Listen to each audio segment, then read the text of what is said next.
La violencia política es un elemento permanente en la historia de Colombia.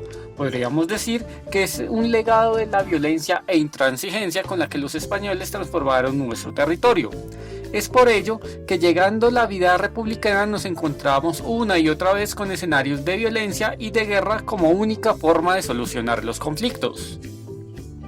En Colombia, desde sus inicios, siempre se ha tramitado las diferencias en las armas por falta de capacidad política.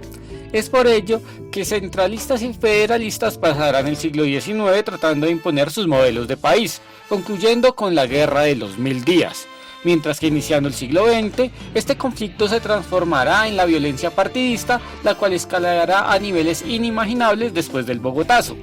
La llegada de la dictadura y la posterior imposición del Frente Nacional solo ratificarán la exclusión política, lo cual generará grandes cantidades de grupos jugándose el poder por las armas, hasta que las diversas presiones y la violencia generalizada impulsará la Constituyente de 1991 y nos pasaremos toda la década del 90 hasta ahora tratando de aplicarla. En este escenario es difícil narrar lo que ha sucedido. La guerra con el tiempo ha desnaturalizado al propio ser humano, generando todo tipo de atrocidades. Por ello, en este video vamos a analizar 5 elementos que explican la violencia en Colombia.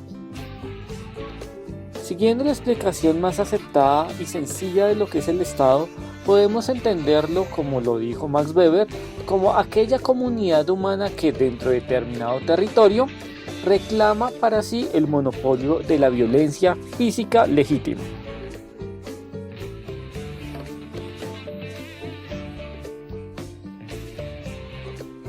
Sin embargo, siguiendo al académico Alejo Vargas en su libro Las fuerzas militares en el conflicto colombiano, antecedentes y perspectivas, el autor nos narra las dificultades del Estado colombiano para construir unas fuerzas armadas que cumplan con ese control territorial.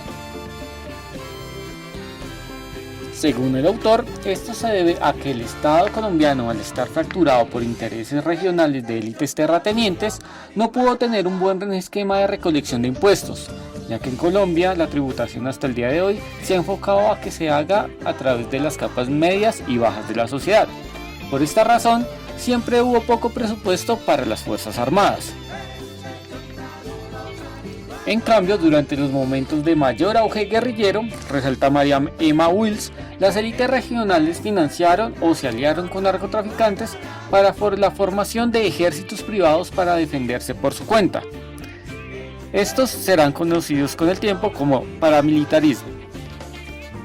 Desde finales de los 90, las alianzas internacionales, así como una política monetaria enfocada a la guerra, logró financiar uno de los ejércitos más fuertes de la región, y sin embargo los gobiernos de turno han optado por seguir debilitando el monopolio de la fuerza, conviviendo con estructuras ilegales y narcoparamilitares. La nación, entendida como esos elementos simbólicos que unen a las personas que comparten un territorio en torno a una entidad, también tiene problemas en Colombia. Desde la misma independencia hubo elementos particulares e intereses que no cohesionaron a la población en torno a un proyecto de nación, por lo cual se entendió como un movimiento de élites criollas que dejaron por fuera de ese proyecto al grueso del pueblo llano. De ahí que las argumentaciones e intereses regionalistas se instalaran en el imaginario más que la identidad como país.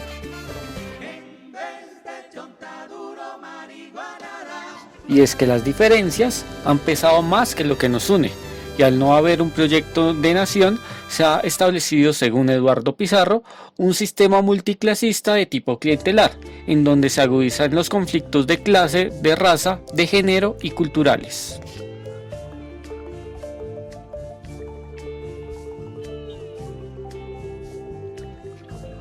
Para fundar una democracia en cualquier lugar del mundo es necesario un principio, y es el de respetar al otro como un locutor válido. En Colombia esto no ha sucedido, las diferencias nunca se han escuchado y tratado de llegar a acuerdos sobre los temas centrales. Las élites tienen oídos sordos cuando se trata de hablar sobre sus privilegios, por lo cual cada vez que nace el disenso se recurre al odio para desatar nuevos conflictos. Pero si vamos más a la realidad de las regiones, en ese sistema multiclasista de tipo clientelar se ha instrumentalizado al Estado para cumplir con metas y ambiciones particulares. Es por ello que se ha excluido de esos escenarios de toma de decisión a gran parte de las etnias, pueblos y sujetos sociales, ya que la política se concentra en familias, clanes, caudillos y caciques, quienes han usado el poder conferido para manipular las instituciones y poder amasar riquezas y concentrar la tenencia de la tierra, a través de, por ejemplo, notarías, leyes, planes de ordenamiento territorial y las propias fuerzas armadas y de inteligencia del Estado, con las cuales han perseguido y eliminado opositores. Al excluir al otro de los escenarios políticos, se cierra la puerta para llegar a acuerdos sobre el disenso, y la violencia es la cápsula de escape de estas presiones sociales sin solución.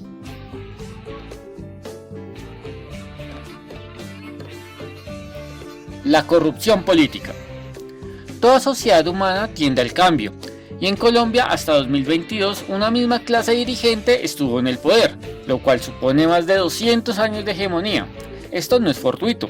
La democracia más estable del continente se sostuvo con una violencia generalizada y esta ha funcionado en una relación de codependencia con la corrupción política, ya que solo a través de la violencia actores políticos han logrado perpetuar su poder en los territorios, impidiendo que nuevos liderazgos emerjan en un ciclo de violencia sin fin, en el cual, posterior a la violencia incontrolable, se firman acuerdos de paz. Estos llevan a que muchas personas que vivían antes con miedo ya no lo tengan y apropiarse de esos problemas de sus comunidades, a tomar las vocerías y ser representantes legítimos de ellas. Posteriormente empiezan las oleadas de violencia, que persiguen a los desmovilizados y a los líderes emergentes, para callarlos y sacarlos de la política. Así quienes ostentan el poder político, que son los mismos grandes terratenientes o aliados suyos, quedan otra vez sin contendientes, omiten las demandas de las comunidades y siguen acaparando los recursos del Estado. El narcotráfico y las economías ilegales. Si bien el narcotráfico no constituye una causa del conflicto, varios autores de la Comisión Histórica del Conflicto y sus víctimas sí lo resaltan como el combustible que permitió la escalada de la violencia y extender su durabilidad al financiar varios de los actores de este conflicto, creando nudos y territorios asolados por diversos grupos que buscan el control de las zonas de producción y de transporte. Las drogas en el país son un negocio que mueve tanto dinero que fácilmente corrompe estructuras e instituciones legales e ilegales, por lo cual es necesario un cambio de estrategia en la lucha contra este flagelo. El conflicto armado colombiano es uno de los más largos y crueles del planeta, ha generado el mayor desplazamiento interno y ha generado un país de víctimas. Por ello es necesario e importante apoyar las iniciativas para reconocer la historia de este conflicto, con las heridas que pueda reabrir y las verdades incómodas que tengamos que asumir, para poder sanar y por fin terminar con los ciclos de odio, de venganza, de exclusión y de miedo.